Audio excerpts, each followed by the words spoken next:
Good evening, and welcome to the Portland Art Museum.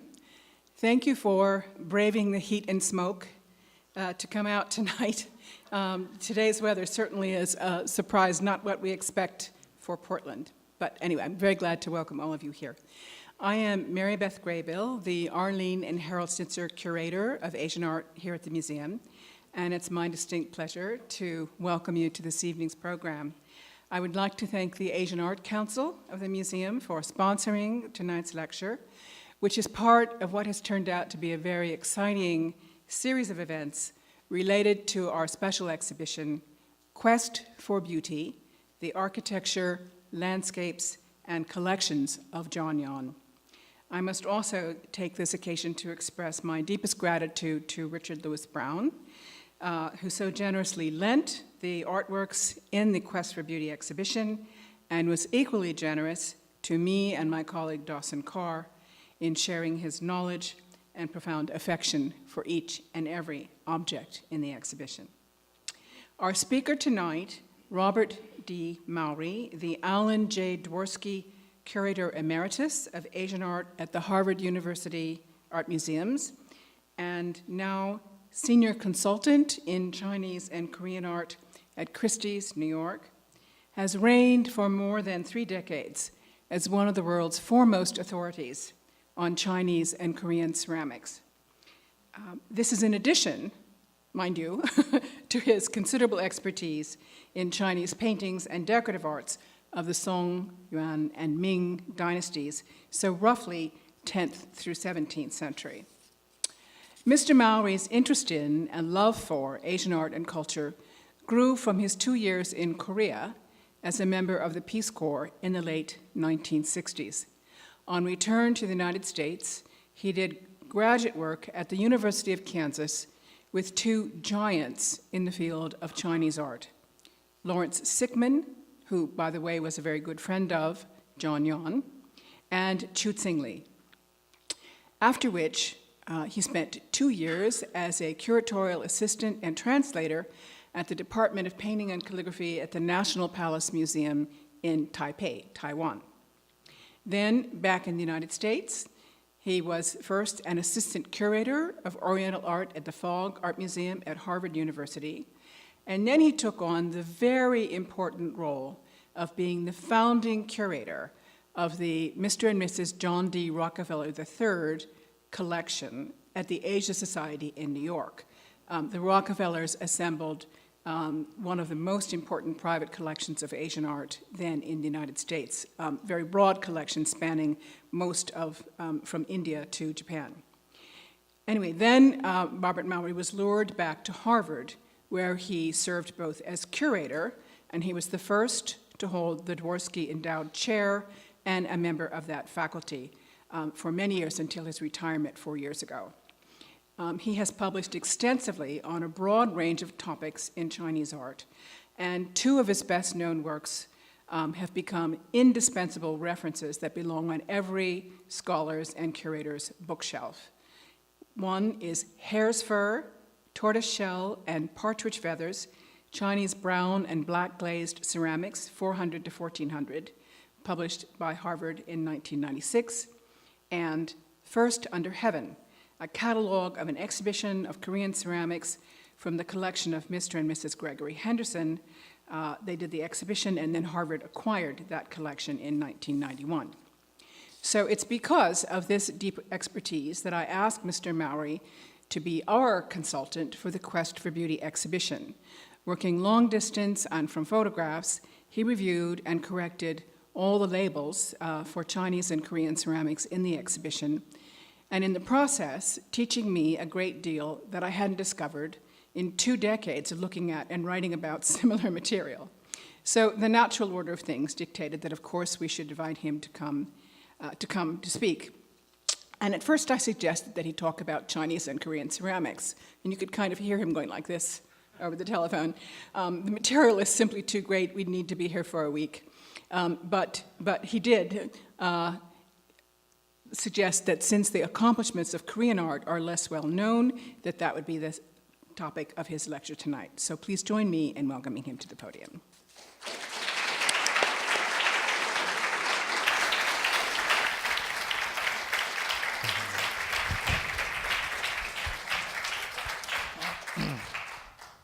Thank you, Mary Beth, for that very gracious introduction, and good evening to all of you. It is a great pleasure to be with you, just as it's always a pleasure to be in Portland, even when it's hot. Fortunately, the heat here is a dry heat. When we have 95, occasionally 100-degree weather in Boston, it's going to be very humid and worse than a sauna. So I'm glad to be here. I'm glad to be with you. And this is a very special year. As Mary Beth mentioned, my introduction to Asia came through 2 years in the Peace Corps from 1967 to 1969. I was a budding medievalist, thought I would do my graduate work in French Gothic architecture, manuscript painting, something like that. But it was those 2 years in Korea that expanded my horizons, lured me into the field of Asian art, and 50 years later, here we are. It's also special not only because it was 50 years ago that we began the training, but several volunteers from the same Peace Corps training program and the same program that I was in Korea are here this evening. So that makes it very, very special to be with them, celebrating 50 years, and with you in Portland.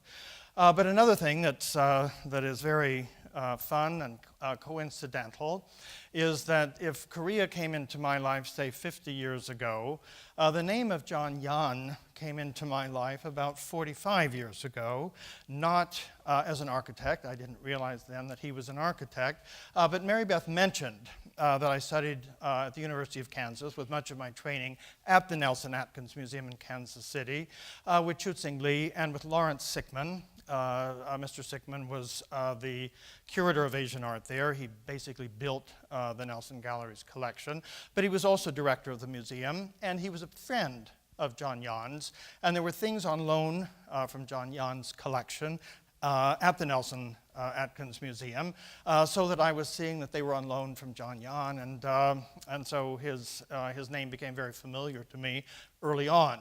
And as it turns out, it was John Yeon who designed the gallery in which the Nelson Atkins Museum's fine collection of Chinese furniture is displayed. So a number of very happy coincidences coming together this evening. Now, leaving that and moving on with the lecture, it's going to be something of an Oriental Express through 1,000 years of Korean ceramics. So let's jump right in.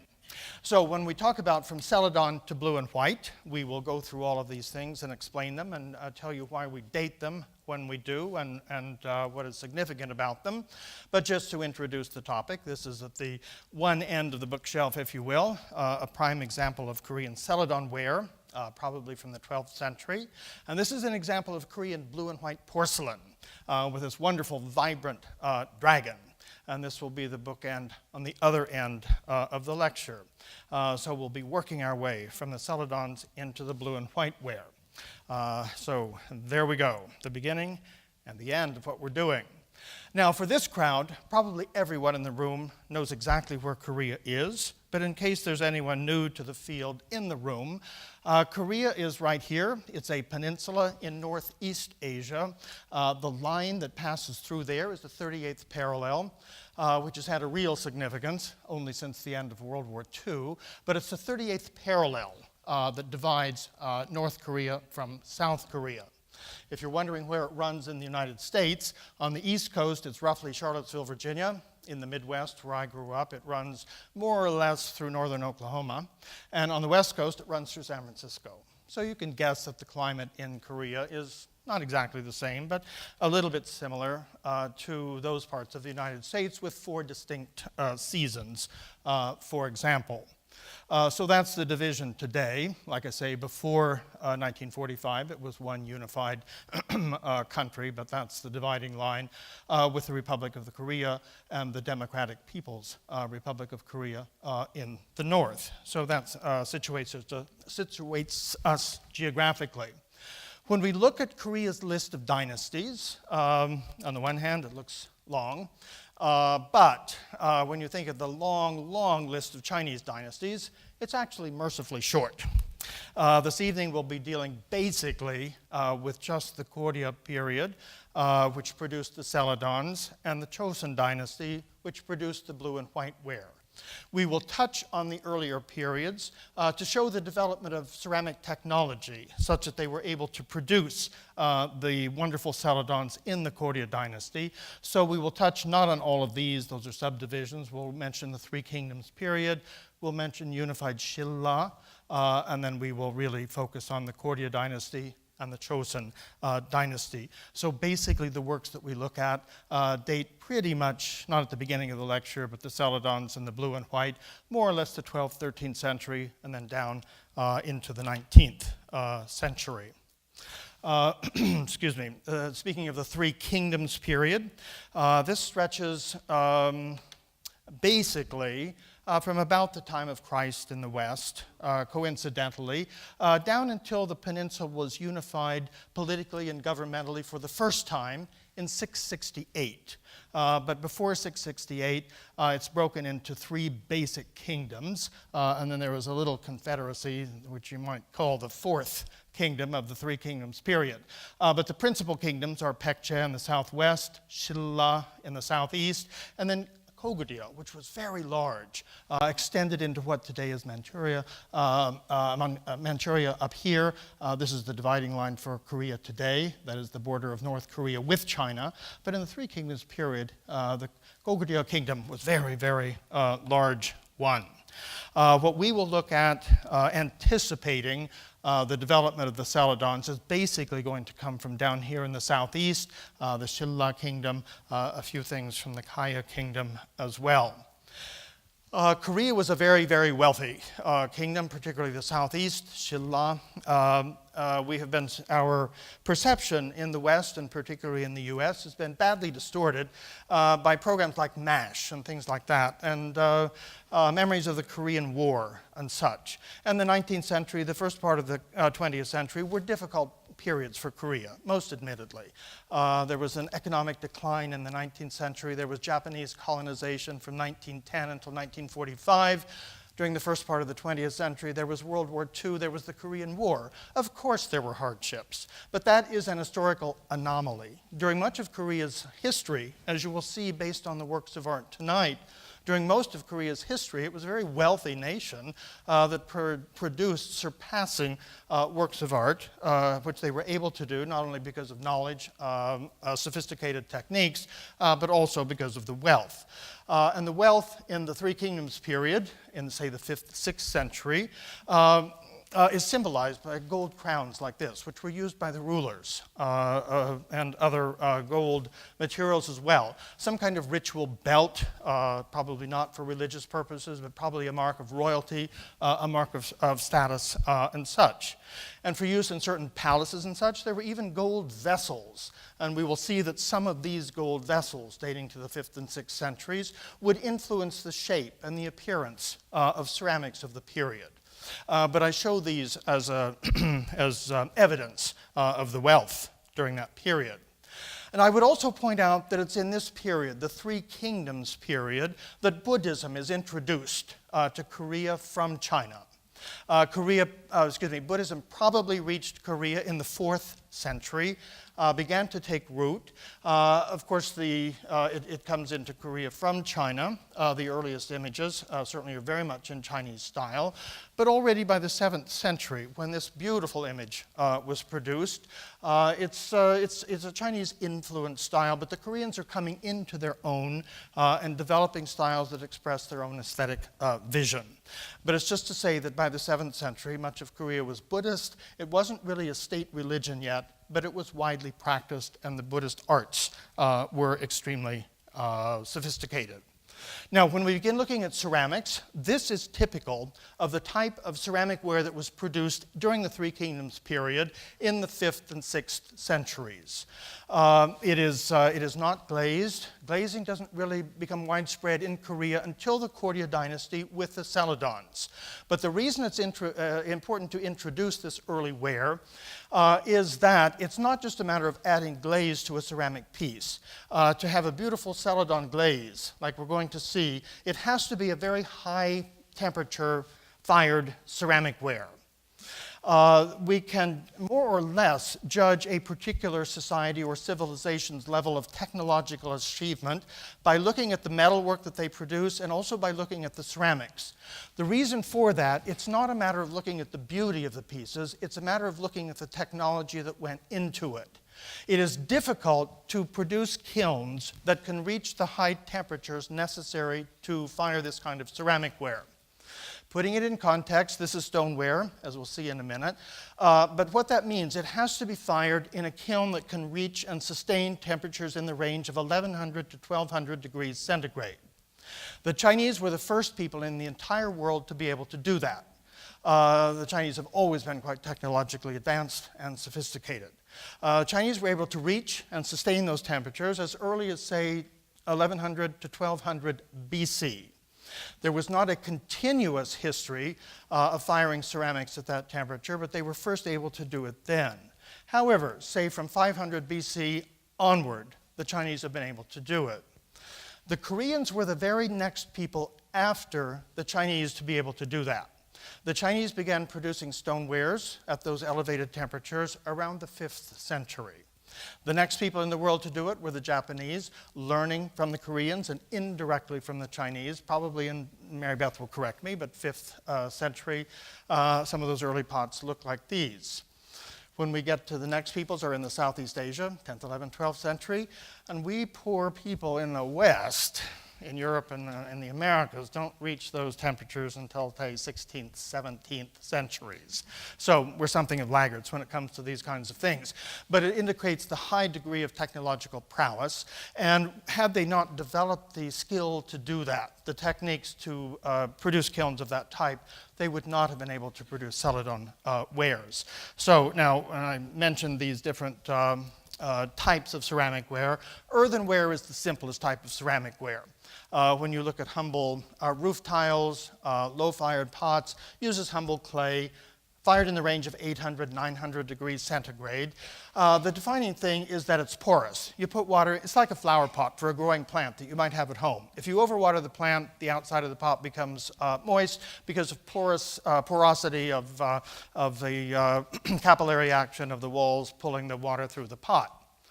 Stoneware uses more sophisticated clays. It has much more silica in it. Fired in 1100, 1200 degrees centigrade, it vitrifies. That means the silica within the clay body itself melts, and it is impervious to liquids, even without a glaze. Then porcelain, which is the last major type of ceramic ware, uses two very specific clays. Both of them white, and when fired at an even higher temperature, say 1300, 1400 degrees centigrade, it produces a very high-fired white ceramic ware that if the porcelain walls are thin enough and the light is bright enough, it's translucent and the light will be transmitted through it. So these are more or less a developmental sequence. Earthenware is where in the world developed first, stoneware is next, and porcelain, if people are able to do it. It's very difficult to do, but it's the last to develop. And so that's the sequence. So these Three Kingdoms period pots are stoneware. They're actually light gray stoneware. They look dark gray, but if you could see a chip, there isn't one, fortunately. But if you could see a chip, you would see that it's very light gray, sort of a dove gray. The darkness that you see down here, apart from the shadow there, is not dirt or grime on the surface. It's that it is soot, that in the firing process with smoke, with a lot of soot in the smoke passing through the firing chamber, where the ceramics are located, it's soot that bonded to the surface. And so it becomes something of a soot-type skin. Because it's bonded, it won't rub off or anything like that, but it's a dark skin on the surface. But this is the forerunner of the body, that is the ceramic material underneath the glaze in the Celadon pieces. So they're developing that technology. The pieces tend to rest on high perforated bases. In the last one you saw, it was kind of a swooping, truncated triangle. But even jars like this will sit on a high base that's perforated. We don't think there's any particular function to the perforations. You saw in those gold cups that I showed you. They too had perforated bases. The only way to know for sure why they do something like that is for the people of the time to have told us with written records. This is what we did, this is what it means, and this is why we did it. Alas, there was writing from the period. They were writing in Chinese characters, but they didn't leave any records about things like this, so we don't know and can't know for sure. Most of these pieces are decorated with abstract geometric decoration, as you see on the upper part of that pot. A few of them, though, do have representational decoration, probably not zebras, they're horses striding around there, and whether this is supposed to be a little colt or whether there was space but not enough space for a big horse, we'll never know, but there it is. When they do have pictorial decoration, usually something like that around the shoulder, rather cursorily done, despite the very sophisticated shape and overall finish of the pot. The bigger jars sit on their bases, the perforated bases as you saw there. But, and probably those kinds of pieces were made for use by the living and were also put in tombs, and many of them, when they're found today, come out of tombs. But there are ones that probably were made specifically for burial and contained offerings of water, wine, grains, things like that, for the ancestral spirits. And some of those that particularly seem to have been made specifically for funerary use will be small round-bottomed jars like that, which were then presented and offered on a tall perforated stand of the type that we have here. Now, although the pieces are unglazed in the sense of being intentionally glazed, sometimes localized areas of a natural ash glaze or an accidental glaze will form during firing. The blackness on some of those pots came from soot bonding with the surface of the clay. This is also a combustion product, but instead of being from soot, it's from ash. If ash falls on stoneware pieces during the course of firing, it may cause little areas of a natural ash glaze to form. And it's not really a glaze that we want, but this is probably the way glazing was discovered, of realizing that, and of course a glaze is just really a coating of glass, as you would expect on a ceramic piece. Now, some of the characteristics that we see in these early pots in Korea, first of all, there's the technical ability in creating the stoneware, but some things that have nothing to do with technique and high firing, this and that are Korean characteristics. They're there from the beginning and they recur over and over. We've already seen that interest in open work, the open work perforated bases. That interest in open work will pop up throughout the history of Korean ceramics. In addition, in Korean ceramics, there is an interest in vessels of sculptural form. I don't just mean a little sculpture made in ceramic ware, I mean a vessel that takes on sculptural form. Here, for example, this is a small vessel excavated in 1972 around Gyeongju. It's sort of an egg-shaped vessel that contains the liquid. Then there is this long pouring spout here, then a funnel-shaped device here, where if we're putting the contents into the vessel, it would be poured through the funnel there, held here, and then when you want to dispense it, tip it up and pour it out through the long spout there. But of course it's treated as a dragon. So you have the head here, the tail back here with the spiky spine and such. It has the same kind of little bangles, fired ceramic ware, integral with the piece itself, that are just like those gold bangles that appeared on those two gold cups. And if you look closely, it's a little bit hard to see, but it sits on a little perforated base. If you look very carefully right there, it's kind of dark. There's one of those little perforations there. So you have everything combined here. A vessel, a pouring vessel in sculptural form that has relationships with metalwork, but also has the perforated base. So open work, sculptural form, everything. Or here's another one. This one looks a little bit like a Chinese tomb figurine, and the shape in all probability was influenced by a Chinese tomb figurine of an equestrian figure. But the difference, of course, a Chinese tomb figurine is a sculpture. It's hollow. If you put your hand underneath, your hand will just go up into the inside of the sculpture. By contrast, this is a vessel. This is closed on the bottom. This is all the container for the liquid. There is the funnel-shaped device for putting the contents into the vessel, and then that long spout for dispensing it. It originally had bangles as well. So they've taken sort of a Chinese form, which they're obviously familiar with, but they've transformed it from sculptural into a sculptural vessel with open work. And these are things that will continue throughout the history of Chinese ceramics. Here we're leaving Three Kingdoms period behind. We're moving into unified Silla. Silla conquers Baekje. Then through an alliance with Tang Dynasty China, it conquers Goryeo in the north in 668. And for the first time ever, the Korean peninsula is unified politically and governmentally. The capital of unified Silla, since it's the Silla kingdom that conquers the rest of them, remains down here in what is modern Gyeongju, right there, and it remains the capital of unified Silla. That northern part up there becomes another kingdom, which is important, but not art historically important, so we're going to ignore that. The things that we think of as Korean, those developments are in the south, particularly down there in unified Silla. We look very quickly. This is a period when Buddhism becomes the state religion of Korea. It is patronized, and the great temples are patronized by the state and the royal family.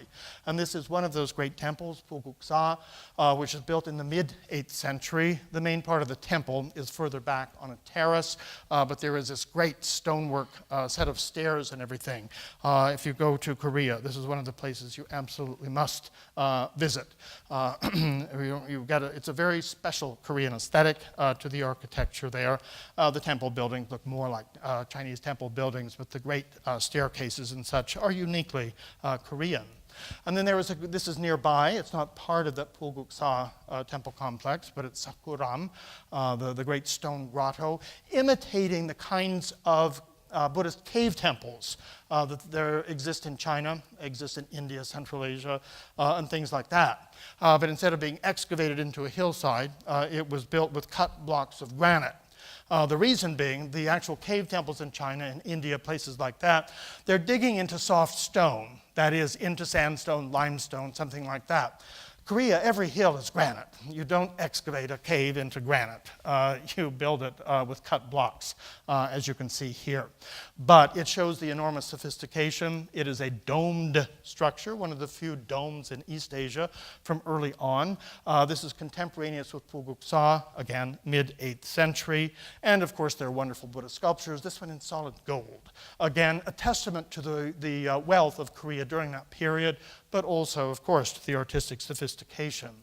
When we look at ceramics, again, they're not glazed, they have touches of natural ash glaze, but what we're seeing is Chinese aesthetics beginning to dominate in in Korean ceramics. Now, of course, in architecture, in writing, there was strong Chinese influence in all of that. But probably because ceramics had such a long history, they absorbed Chinese technical influence in being able to make stoneware, but aesthetic influence in ceramics came a little bit later.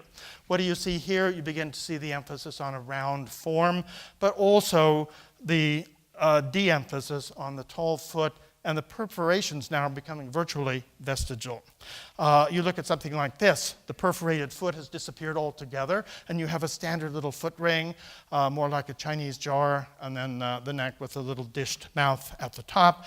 This is typical of the 7th and the 8th centuries. We also begin to find the introduction of all kinds of new forms, the types that we didn't see before. Some of them coming from China, others of them being invented in Korea. But a real spirit of inventiveness in the Korean tradition, as you see there. Or something like this wonderful double gourd or calabash-shaped bottle. Stoneware again, light gray stoneware, but with some adhering soot, with some localized areas of natural ash glaze, but setting the stage for the celadons, which we're reaching now. So now we're leaving behind the unified Silla period, and we're moving into Koryo. Where you see there, sort of basically the same area as unified Silla had been. The unified Silla capital had been there. For the first time, the capital of Korea is moved to the north, in what is today Gyeongsang, which is just across the 38th parallel in North Korea. But that was the capital of the Koryo kingdom. And Buddhism continues to be the state religion. And so there is the production of wonderful Buddhist sutras with painting the frontispiece in gold, that is ground up gold mixed with a binder, some kind of hide glue, which is painted there. And then the text itself done with powdered silver. mixed with a binder. Quite wonderful pieces. And the painting from the Koryo period, such as this marvelous 14th century hanging scroll of a bodhisattva, is some of the most sophisticated Buddhist painting done anywhere in East Asia, whether China, Japan, Korea. In fact, it's from Korea. When you look carefully, you see, you can see the diaphanous robes, where this beautiful white scarf, you're seeing through the white scarf to the other robes underneath. And then put these up. This then becomes the emblem of Koryo, Korea. In terms of the ceramics, there are the celadons. In terms of Buddhism being the state religion, in terms of the ability at painting, the beautiful painting on the right. So this we've seen several times. Finally, identify it. It's in the Freer Gallery in Washington, D.C. A fine example of a celadon mei ping, or originally a storage jar, with decoration of a phoenix, of which you're just seeing the tail feathers right there, sort of improbably flying through a scrolling arabesque. But that's a typical kind of design that comes out of textiles, picking it up there. Now, of course, the celadon glazes, in the same way that stoneware, the Chinese were the first to pioneer stoneware. The Chinese were the ones who pioneered the production of celadon ware, and the Koreans adopted it.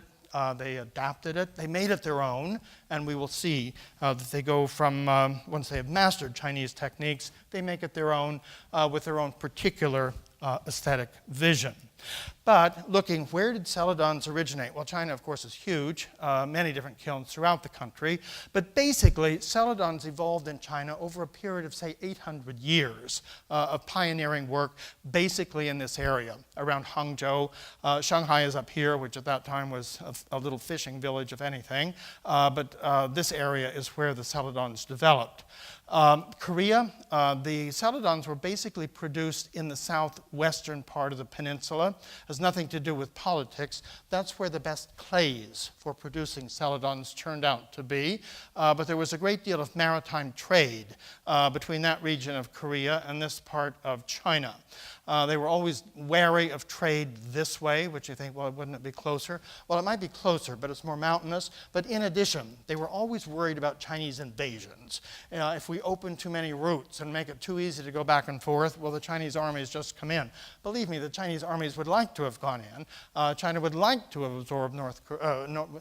absorbed Korea, but to its credit, for the most part, Korea was able to fend off Chinese advances and to remain independent, sometimes strongly influenced by, but still independent of China, so that you have maritime trade there.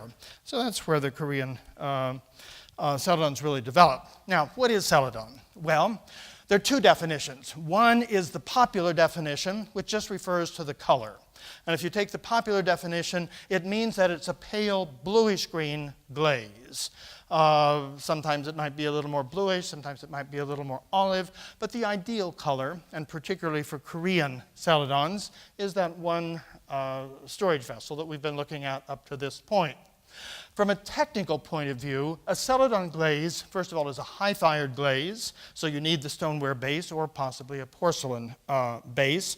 But it's a high-fired glaze that takes as its principal coloring agent an oxide of iron. We'll put it in very crass terms. You all know window glass. If you see a broken piece of window glass, you turn and look at the side. It has a slight green color. The same thing that's giving a celadon glaze its green color is what's giving the window glass that little hint of bluish-green color. Iron oxide, very small amount. Or we put it in even more crass terms. Some of us are old enough to remember Coke bottles. A Coke bottle is a celadon glaze transformed into glass, basically. Now, when you're dealing with window glass, it probably, 0.25% of iron oxide in the glass. Coke bottle probably has 1% of iron oxide in it, giving it that green color. A celadon glaze probably has 3, maybe 3.5% iron oxide, which gives it that color. If you keep adding more iron oxide, it doesn't get greener and greener. It goes to brown and then black. so that black glazes are a close relative. They're more like siblings of Celadon glazes. They just have more iron, maybe up to 5 or 6%.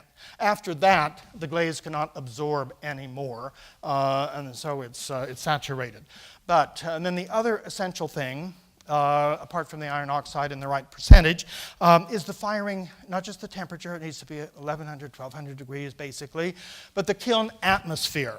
There are two basic kinds of atmosphere. One is an oxidizing atmosphere. As you might guess, oxidizing, fresh air is heated with all of its oxygen that goes into the kiln where the ceramics are. Now you think, well, what difference does the air make? Well, at those high temperatures, it's not just a matter of the glaze melting and things like that. All kinds of chemical reactions are taking place. If you put air into the firing chamber where the ceramics are that has a lot of oxygen, one set of chemical reactions are going to take place. If you, the other type of atmosphere is a reducing atmosphere, or a reduction firing, as it's sometimes called. That means that you keep the fresh air out. And basically, which is harder to do, fresh air always wants to go in where it can. But you keep the fresh air out, and you channel the smoke and the combustion products from the fire heating the kiln into where the ceramics are. And this is basically putting a lot of carbon dioxide, but more importantly, it's putting carbon monoxide in where the ceramics are, producing a very different set of chemical reactions. The reason carbon monoxide kills us if we breathe it is because it's pulling the oxygen out of our bodies. And if you have it in a kiln, it's pulling the oxygen out of the ceramics. So if you want a beautiful Celadon glaze, you have to have the iron, you have to have the temperature, and you need a reducing atmosphere that pulls the oxygen out. Now, if it's an oxidizing atmosphere, it's not that it's going to turn purple or something like that, but instead of being the cool bluish green, it will be an olive green, a yellowish green, which might be attractive, but it's not the color that was desired or the color that we appreciate today. So that's what Celadons are. Now, like I said, Celadons had a long history of, say, 800 years of development in China, where the Chinese perfected the Celadon glaze and such. The types of Celadons that the Koreans were seeing that were made in China and that were being imported into Korea in the 9th and 10th centuries, when the Koreans began to experiment with putting glazes on those stoneware pieces that they were all ready to make, this is the kind of Chinese Celadon ware that they were seeing. They were produced around Hangzhou, they're south of Shanghai that I showed you on the map. This became the model that the Koreans were looking at. So where were the Koreans making it? Well, like I said before, this southwestern region of Korea, this general area over here, the good clays, and that's where they were working. So they're able to do this. Of course, again, it's light gray. The next step, having perfected the manufacture of stoneware, is adding a glaze. And this is in the Joseon collection. It's on display here in the gallery. The earliest of the, again, we're not going through the experimental phase. This is the earliest mature phase of Celadon development in Korea. They're not decorated with flowers and birds and other scenes like that. They're usually plain, relying on the tautness of form and the beauty of glaze for their aesthetic appeal. But this is a very good example with a very wonderful bluish-green color. Another example, this is a Buddhist ritual vessel, which we call a kundika, using the Sanskrit name for a jingping, jungpyeong in Korean, but usually using the Sanskrit name of kundika. It's one where it is used in all the lands where Buddhism traveled. Shape changes a little bit from culture to culture. There would have been a little cover there. You can see the, the little hole for a hinged cover. The holy water put in there, and again dispensed through the spout. But this is a very beautiful Celadon piece in the Fitzwilliam Museum at Oxford University. This one now begins to have, instead of just undecorated, you begin to find finely incised decoration around there and some floral decoration down here. And in terms of the shape, you see that, of course, most of the kundika vessels were made in bronze, whether in China, in India, or wherever. And you see that the shape, that's probably just a little bit later, but roughly contemporaneous. In Korea, it was typical to elongate the shape, very beautiful. That one is bronze that's inlaid with silver wire. We'll see that again in a little bit, and then a silver ornament up there. But you can see how closely the ceramic example follows its bronze prototype.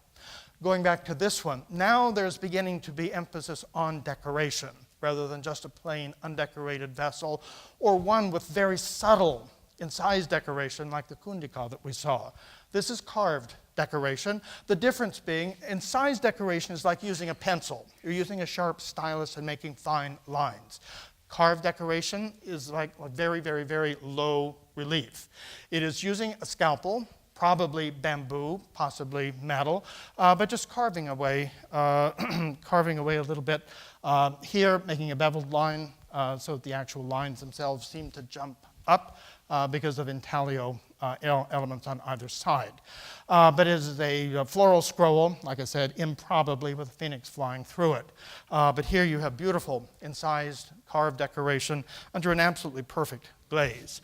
Or this is one of the greatest, as far as I'm concerned. I'll take it home any day. Unfortunately, it's not in my museum, it's not in your museum, but it's in the Art Institute of Chicago. It's a little oil bottle, no more than about 3 or 4 inches high, but it has the most exquisite carving that you can imagine. And here is one of those places where I would emphasize that Korean celadons, at their very best, are every bit the technical and aesthetic equal of the very best contemporaneous Chinese ceramics. One really cannot say that about the Chinese-style ceramics produced by any other culture. Here, this is every bit the aesthetic and technical equal of Chinese ceramics of the day. I am now persona non grata in China, but nonetheless, I think it's true. It is an absolutely perfect glaze, and you cannot imagine more perfect, more beautiful carving than on this little bottle. Or here in the Joseon collection, we're moving now from incised and carved to molded pieces. Some that have molded decoration, others where the form itself is molded. Now, it's a cup and cup stand. It's like a very elaborate saucer. But just an elegant way of presenting a little cup, probably for wine.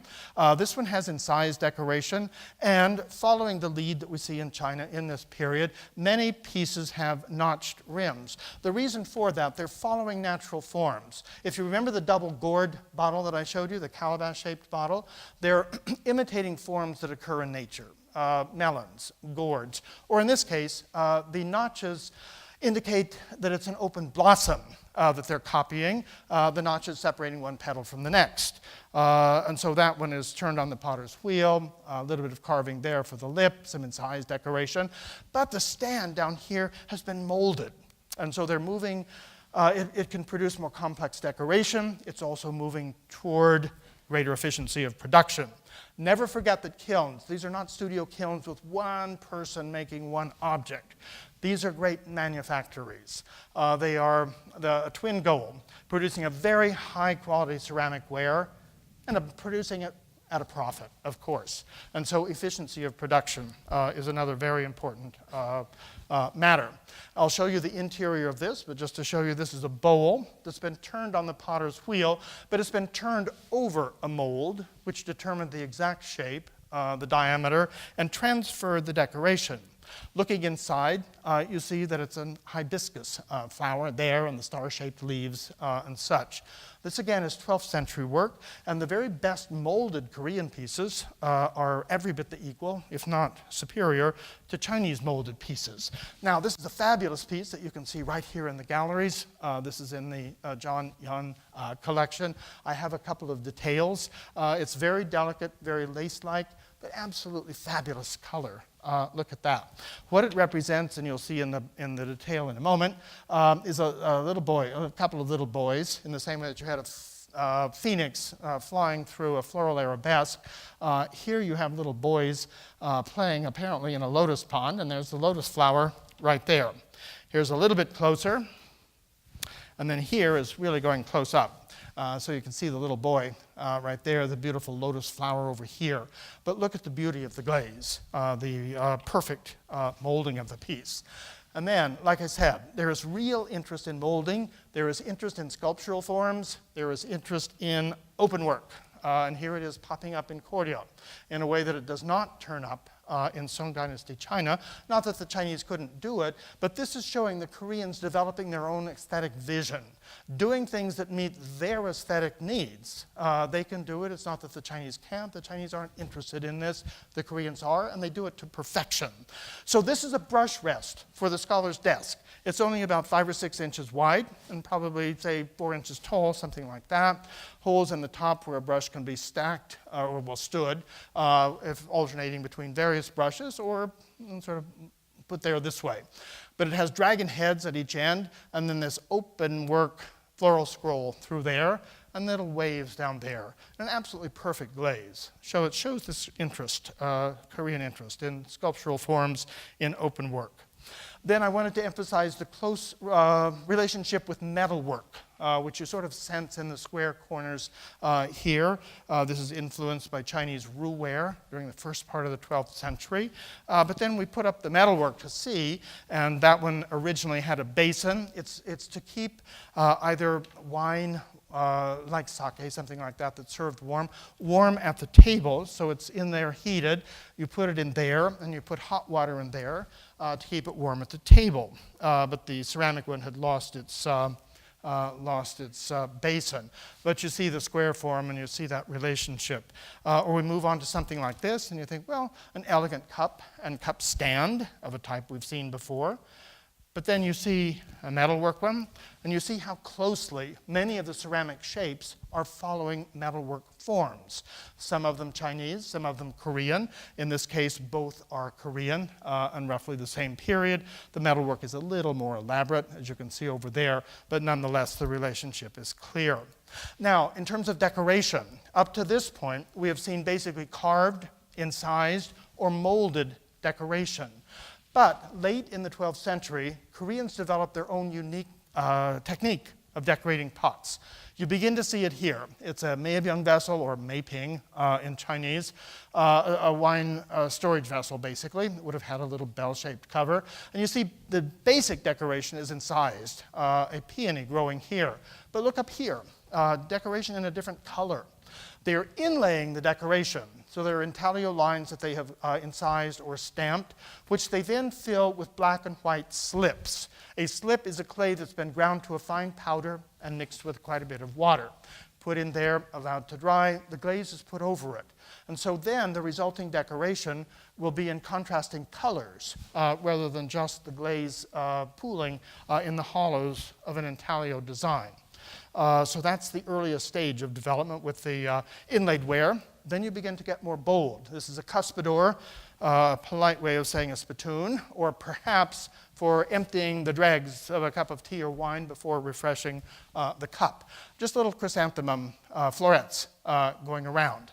Whether potters invented this or whether they were influenced by inlaid lacquer, the Chinese did inlaid lacquer beginning in the 7th and 8th centuries. By the 10th and 11th centuries, the Koreans were doing it too. And sometimes the designs are rather similar. So the inlaid work of that type might have been influenced by lacquer. On the other hand, it might be something the potters invented on their own, although we have to say that the designs, particularly this kind of design, the little chrysanthemum floret, are very similar on lacquer and the inlaid ware.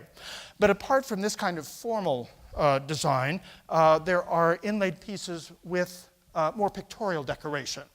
Obviously, the pictorial decoration originates in painting on paper and silk, landscape decoration with a willow tree here, with swans in at the water's edge down there, and then various birds, butterflies, and things like that. But you've seen something that might have been the inspiration for that type of decoration, not in lacquerware, but in inlaid bronze. We saw this kundika before when we looked at the Celadon glazed kundika, and there's the same design. The willow tree, a little more elements of the landscape, the little hill down here, water with ducks, geese, swans in it and such.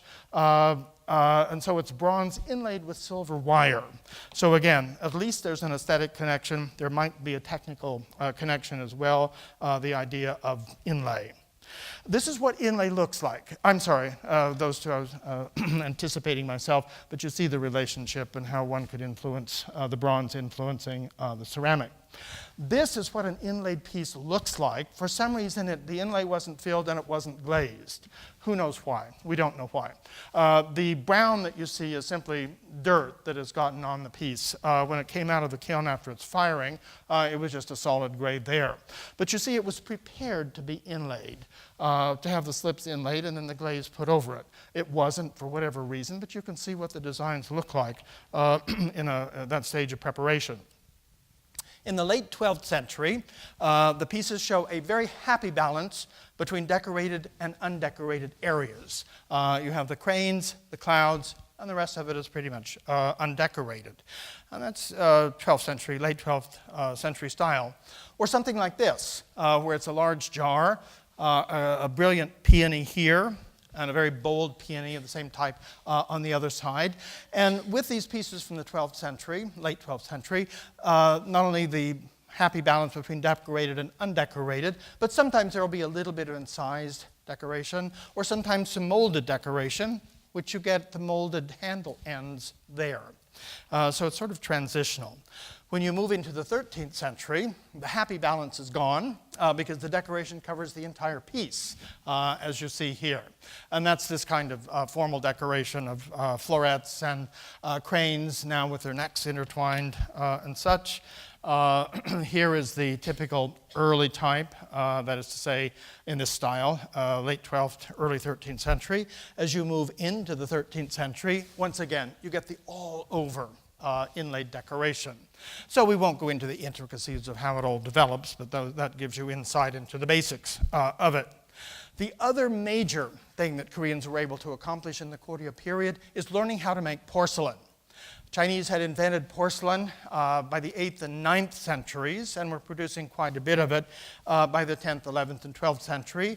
By the 12th century or so, the Koreans are able to make porcelain. Once again, if we want to put this on a chronological map of sophistication, Chinese do porcelain. Again, stoneware is much earlier than that. But porcelain, which requires even higher firing temperature, the right clays, the right mix, all this and that. Chinese do it in the 8th and 9th century. The Koreans by the 12th century. The Japanese come along in the 17th century, the Europeans in the 18th century, and in lag behind America, 19th century. So when you want to talk about technological sophistication, our America, the West's rise to technological sophistication is really quite late. It has to do with the development of the Renaissance and things speeding forward from there with ever greater speed, but it was relatively late to take off. If things had been different in the West, if the Roman Empire had not fallen, if there hadn't been the period of, well, what we used to call the Dark Ages, if things had developed directly from Rome on, things might have been different in the West. But there was a serious interruption in the development of technology in the West, whereas there was not in China. But then, for reasons that we don't understand, technology began to lag behind in East Asia, in China and Korea, beginning, say, in the 15th century, just at the time when the West was, going into the Renaissance and on the rise. So there's kind of complementary. But anyway, Koreans are doing porcelain. And this is going to change the entire picture. When we move quickly into the last of the historical dynasties and look at the Chosun period, the Koryo dynasty falls in 935, Koryo over there. Not 935, that's when it completely vanquished Silla. The Chosun dynasty takes over in 1392, and the territory expands so that the territory of the Chosun dynasty is roughly that of all of Korea today, North and South Korea combined. So the line that you see up there at the top is basically the line between North Korea and China. Today. The capital of Koryo had been there at modern Kaesang, which is not really marked over here, but anyway, right up here, a little ways.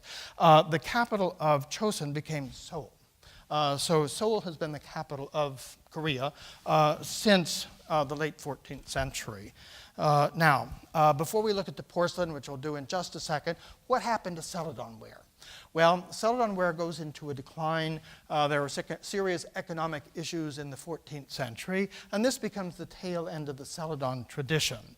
It is not as vibrant as it was before. The glaze is thinner, it has less color, so the pieces tend to look somewhat gray. In addition, a lot of representation. The border elements can become very large and almost domineering. But what it gives rise to is buncheong ware. Buncheong is a modern name.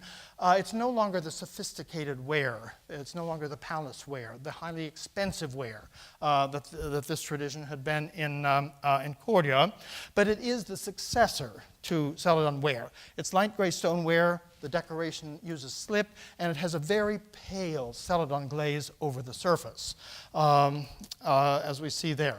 So buncheong ware is simply light gray stoneware. It uses white slip that it puts into stamped areas. It may paint on it, as we will see, but it's basically manipulating slip on the surface for decorative effect, and then covered all over with a very pale Celadon glaze.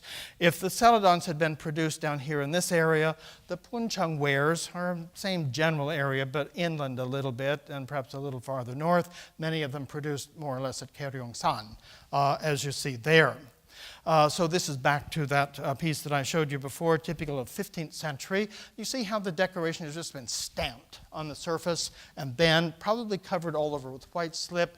Wiping it off, it stays in the intaglio areas and exposes the little relief areas, and it's covered with glaze. They quickly realized that if they cover it all over with slip, it's much easier to cover it over and then incise through the slip. So it's covered all over with slip. This fantastic animal, maybe a lion, something like that, is just incised quickly. The glaze pools in the hollows of the design, and so we read it that way. And then there is a very pale Celadon glaze over the surface. But then they began to realize that they can paint the slip, the white slip ground on, and there you see the brush strokes. This is typical of 16th century, where the brush strokes quickly paint the slip on, and then using a dark slip, they paint usually highly stylized designs, probably some kind of stylized floral design on the surface under very thin glaze. Many of them have a decoration of fish, like this wonderful leaping carp on the surface. Gray stoneware, all over coating of white slip, decoration painted in brown slip, and a thin coating of glaze. Some of them can be rather whimsical and amusing. This is a wine storage bottle. It has the decoration of a bird has just caught a fish, grasping it in its claws, flying through the air, and framed by two giant lotuses, which is a very charming kind of thing. The buncheong tradition more or less comes to an end in the 16th century. And what I want to show you here, we move into porcelain. I just want to make this major contrast. In the Koryo period, the icons to keep in mind are that it's a period of state, Buddhism is a state religion, extraordinarily richness in the painting and the beautiful celadons. When we move into the Joseon dynasty, from 1392 up until 1910, Buddhism is pushed aside. That is, it's not eliminated, but it's no longer the state religion, it's no longer the state philosophy. Neo-Confucianism comes in from China. It is a very restrained, austere kind of Confucianism in Korea, and instead of having the rich robes, the kind of robe to think of to emblemize the Chosun period is the scholar's white robe. Now, I know some of us tend to think, oh, you see white, it must be mourning. No, mourning is going to be unbleached linen, and so it's going to be kind of ivory-colored and very rough. No, these are pure white silk robes, which is entirely different from the mourning robes. This would be one type of attire for a scholar, and it's that kind of pure white and the purity, the ethical purity, moral purity that goes with it, that sort of typifies Chosun Korea. And so then keep in mind that instead of the rich Celadon wares and such, the preferred ceramic ware is porcelain. Part of the reason for this is imitating China. They have pushed Buddhism aside. They're looking to China anew. They're looking at the then newly established Ming dynasty, which was established in 1368. Chosun is established in 1392, just a few decades later. And they're thinking, well, gee, the king of Chosun is saying, look, if the emperor of China can have porcelain on his table, I want porcelain on my table. I don't want those old celadons anymore. And so you have the rapid rise of the porcelain tradition, and this is part of the reason for the death knell of the celadon tradition, that it descends sort of into a humble middle-class ware of the buncheong that we were just looking at. So that's a 17th to 18th century bottle, but these typify this taste for austerity in the Chosun. So we already said that the Koreans had learned to make porcelain in the Koryo dynasty, so that when the king of Chosun wanted porcelain vessels, the potters were able to rise to the challenge. Now, by the 15th century, it would be hard to tell on the basis of the photograph which is which. This is a 15th century Chinese undecorated porcelain piece. That's a color photograph. This is a black and white photograph, but still a 15th century Korean porcelain piece. They're able, in the same way that they learned to make the celadons by imitating and mastering Chinese techniques and then going on to develop their own aesthetic vision, they do the same thing with porcelain. They copy, they imitate, they get it exactly right, and then they move on to express themselves the way they want to. So this is an early Korean blue and white piece. Not many of these survive. They probably weren't made in great quantity, but also with all the wars in Korea, historically, not just the Korean War, but the Hideyoshi invasions of the 16th century, other things like that. Many early Korean ceramics from the Chosun period that were still in use at the time of these wars and such have disappeared. But this is a very important example of a 15th century blue and white piece. Of course, the inspiration of Chinese blue and white ware. At this point in the 15th century, the Chinese blue and white ware is more sophisticated in terms of its aesthetics and its technique. But be forgiving. The Chinese already had 100 years to develop blue and white ware.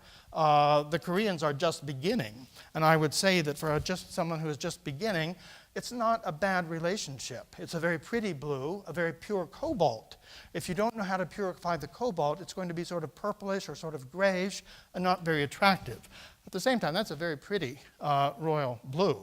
They've obviously imitated the floral scroll and such.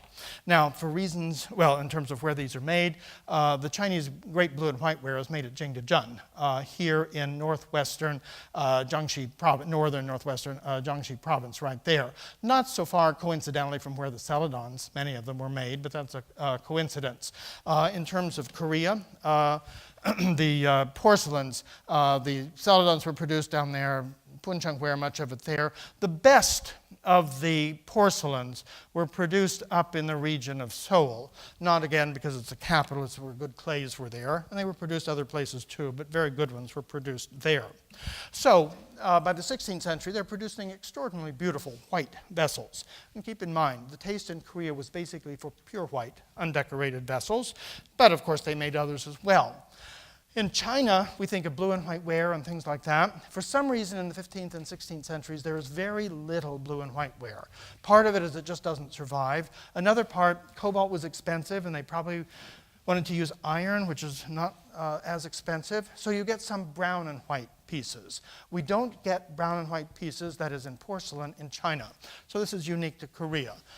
Some of them are pictorial, as we'll see in just a minute. Some of them are quite whimsical, like this. It's hard to tell what it is. Is it a bottle on a leash with a collar around the neck? Who knows? It's a kind of a whimsical design, but extraordinarily well done. But then we move into things like this, which are truly beautiful. As beautiful in underglazed iron brown as a blue and white piece would be. Now, we are told by records that court painters were sent from the royal palaces in Seoul to the kilns to train the potters, that is, the ceramic decorators, how to paint in a court style and such. And one thing that we see, knowing that connection, is we see a much closer correspondence between painting on paper and silk in Korea and decoration on ceramic ware. So you look at that, then you look at a painting, contemporaneous, on silk, and put them side by side, and you see that the relationship is pretty close. But there are relationships that are even closer. This is moving on to the 17th century. and when we see Korean pieces, by the 17th century, we're seeing pieces that have a distinct, apart from the iron brown, a distinct aesthetic vision different from that in China. In China, you think of the entire vessel being decorated. You think of very heavy, emphatic borders, top and bottom.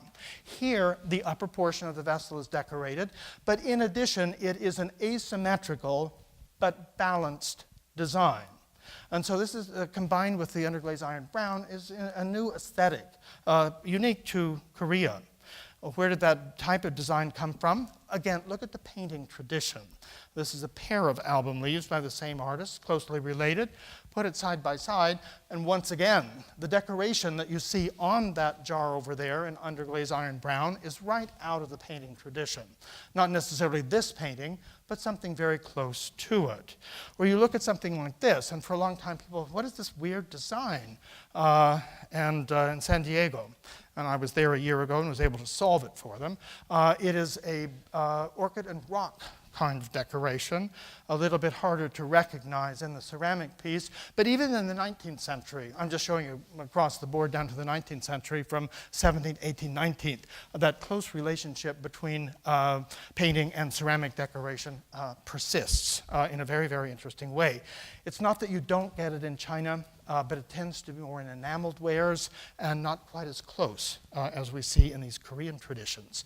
Now, in the late 17th and 18th century, we begin to see more blue and white ware. Again, many cases, there will be no borders. It will be a very quiet, a very austere, a very subtle presentation.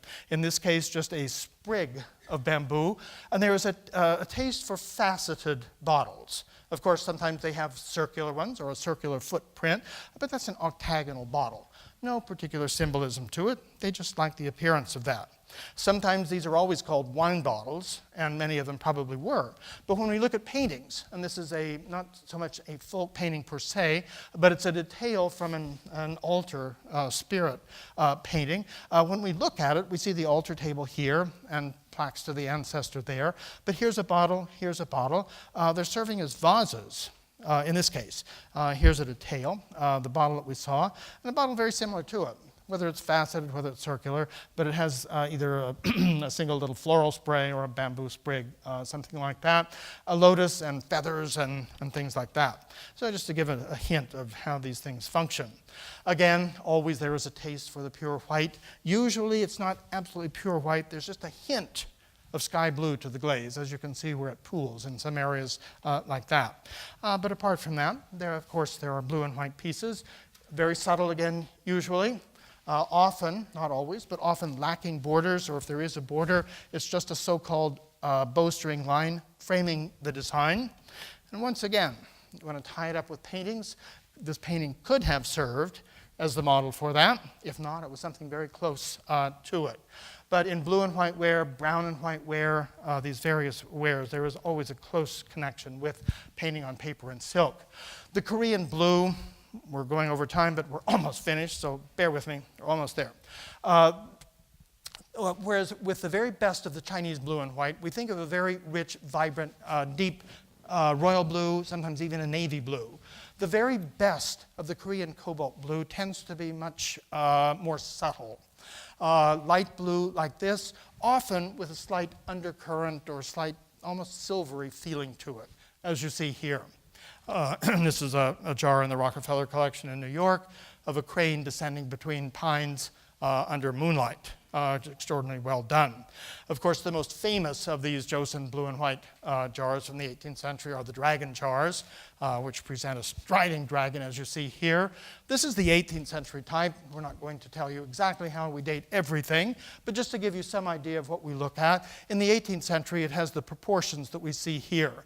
The bulging shoulders, a relatively short neck, and the foot, there is a foot ring and a slightly sunken base.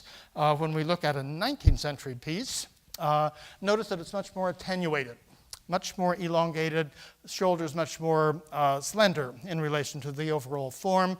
The neck becomes very long and often is a border of little squared spirals up there.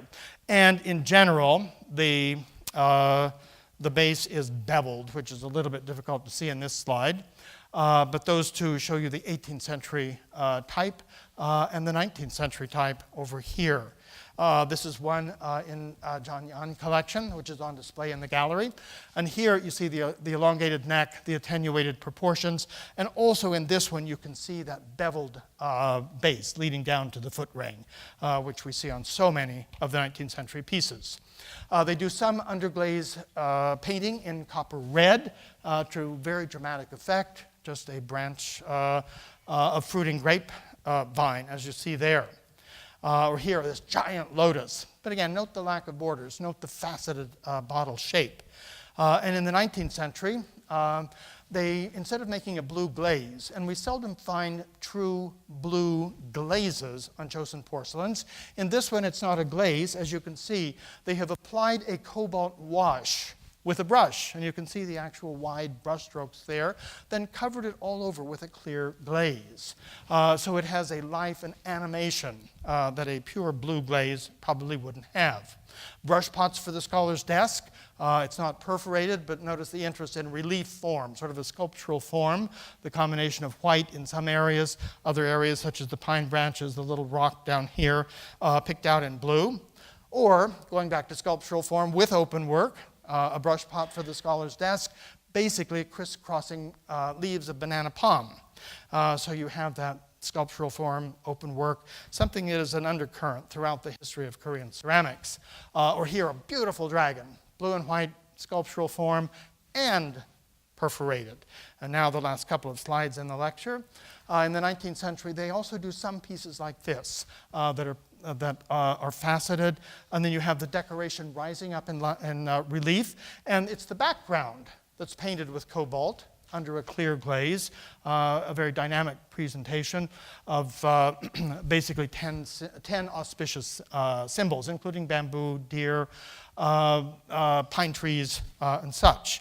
Or this is using underglazed copper red, but instead of painting the decoration, it's the background that's painted with the pictorial element, some type of flower, probably a peony, rising up in relief and reserved against the red ground.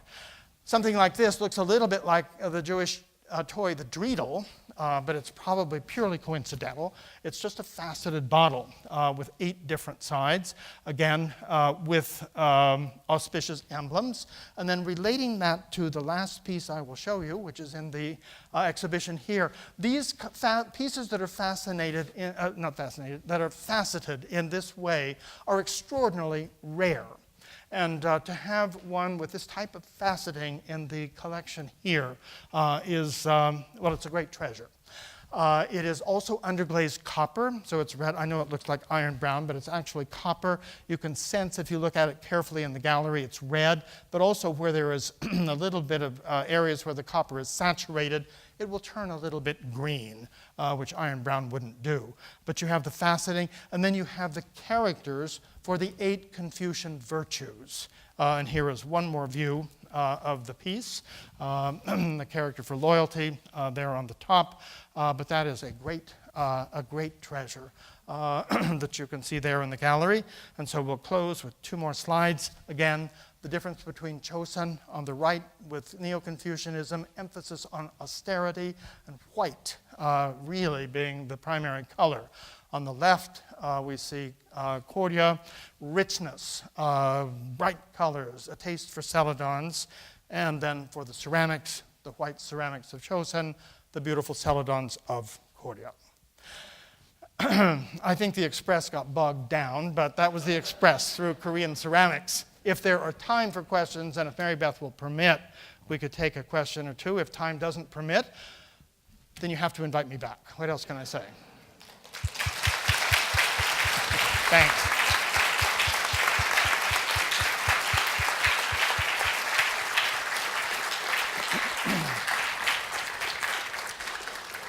We have a microphone here if there are any questions, and I'd be happy to pass it to someone. We can take 1 or 2.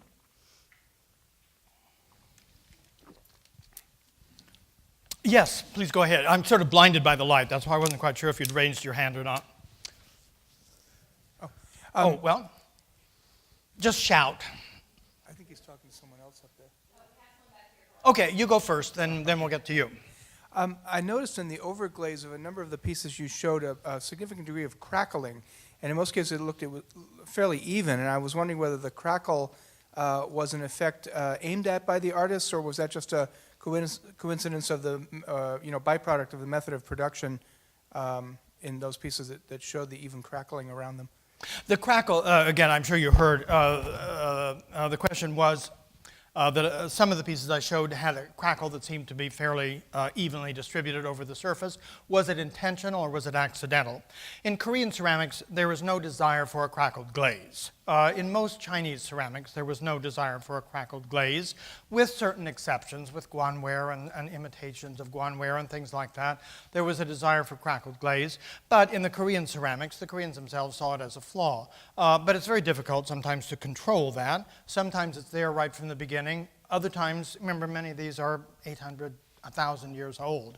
Over that long a period of time, sometimes it's difficult if the glaze is not 100% stable and a 100% perfect fit between body and glaze. The little cracks will just happen. But no, they were not intentional. Your question. What is your favorite piece in the exhibition upstairs? The things that you've seen since you've come here? It's very difficult to limit myself to one, but anyway, okay, 3, you hit the right number. 1, the little cup stand that was molded, that had the molded cup stand and the cup on top. Number 2, which probably is my favorite, that bowl with the Celadon glazed bowl with a little boy playing amongst the lotus flowers. And number 3, that last bottle that I showed you, the faceted bottle with underglazed red, 8 Confucian characters for the 8 Confucian virtues. If you aren't careful, I'll walk out with them. Anyway, I love those pieces. I love those to death. Yes? If there were 2 or 3 locations or sites in Korea today, South Korea, that you could recommend visiting, what would those be? Should you take a trip to Korea, which I highly recommend, what do you want to see? Do you want to see museums? Do you want to see historical sites? Do you want to see Buddhist temples? Because they're sort of in different places. Some of them overlap. I'm sorry, I meant specifically in relation to ceramics. Are there sites where there are kilns that would be good to see? You mean active kilns or historical? Historical? Well, it's hard to see some of the historical kilns, but if you wanted to, you could make arrangements to see kilns that produced Celadon glazeware. If you go to the southeast, to the regions that produced them are well known, you could do that. If you wanted to see porcelain kilns, ancient Chosun kilns, they're not so far from Seoul. You could go there. The best museums for seeing the range of ceramics that we saw here are in Seoul. The National Museum of Korea, and also the Liam Samsung Museum has wonderful treasures. There are other museums in Seoul too, but those are the 2 principal ones. When you go to other national museums, and there are something like 14 or 15 national museums in Korea, they typically, instead of having the entire range of Korean art, they tend to focus on the historical arts of the region in which the museum is located. So in certain areas you will see ancient ceramics, but no celadons, no porcelain, that kind of thing. But I would say, first of all, you want to visit Seoul, you want to visit Gyeongju. You want to see the museums, the historical sites, and the Buddhist temples that are there. And so for 2 sites, I would say Seoul, Gyeongju. You won't see everything, but you will see a great deal, and you will see a great deal of wonderful sculpture, architecture, ceramics, painting, all kinds of things. Any other questions?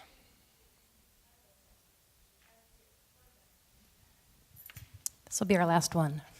Oh, he had his hand up too, so maybe that's the next to the last one, and Okay, one 2 right more, here in front. 2 more. He had his hand up already. Come on, don't. So, nature and religion inspired royalty, which... You have to speak much louder. I can't hear a so, word. did royalty mainly commission these pieces from potters? I mean, potters didn't... they weren't living a very luxurious life, so did they make their money off of the royal family saying, I would like, this piece of Celadon, a jar of Celadon glaze and a dragon on it? Does that make any sense? Is that a question? Can you repeat? For some reason up here, I just can't hear. No, royalty, like the... Is it from royal? Yeah. Potters making a living in royal conditions. Oh, you mean in historical times? Yes, yes. Oh, okay. Sorry. Yes, in historical times, one didn't choose to become a potter. It's sort of a guild system. One is born into a family of potters that when one is a little boy, in some cases a little girl, something like that, one is sweeping the studio floor, this and that. Later you were sent out to carry wood back to fire the kiln. And if you have some talent, you begin mixing clays. Keep in mind that these are not studio where it's one person making an entire pot. With Korea, we don't have quite the same historical records, but we know from records in China of producing blue and white for the palace, for example, that a finished piece might have passed through the hands of up to 75 different people.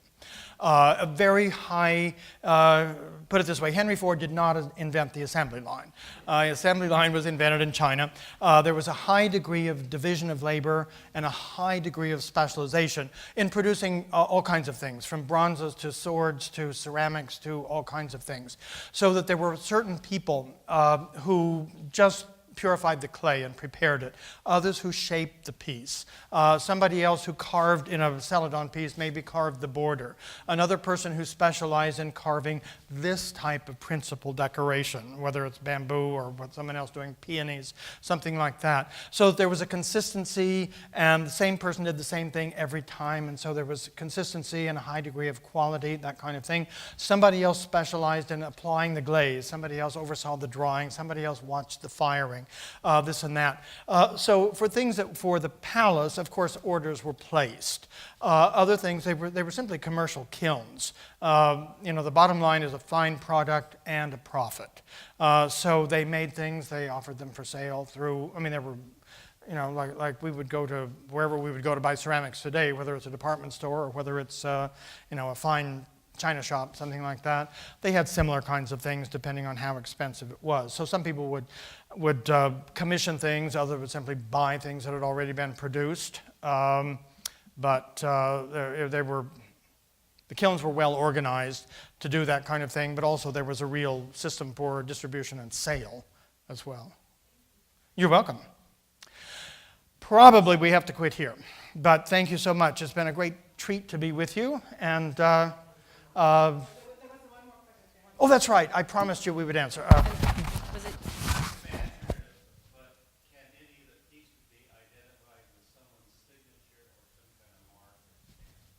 No, it's the same way anytime you have an assembly line. If you have an assembly line, if you look at a Ford coming off the Ford plant assembly line, is there a signature on it? No, there's a serial number, but there's not a serial number on these. But no, because they go through so many different hands. Of course, there was a kiln master who must have been a master potter, and there were probably ones who were businessmen and this and that.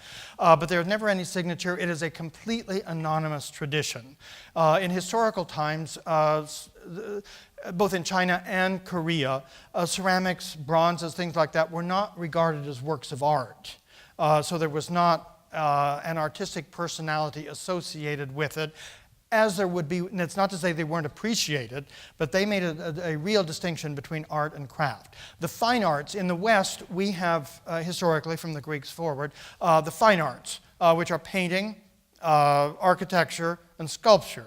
So that in the West, ceramics are a craft, that kind of thing. But instead of having architecture, painting, and sculpture as the fine arts in Asia, the fine arts, well, I shouldn't say all of Asia, but in China and Korea, the fine arts are the arts of the brush.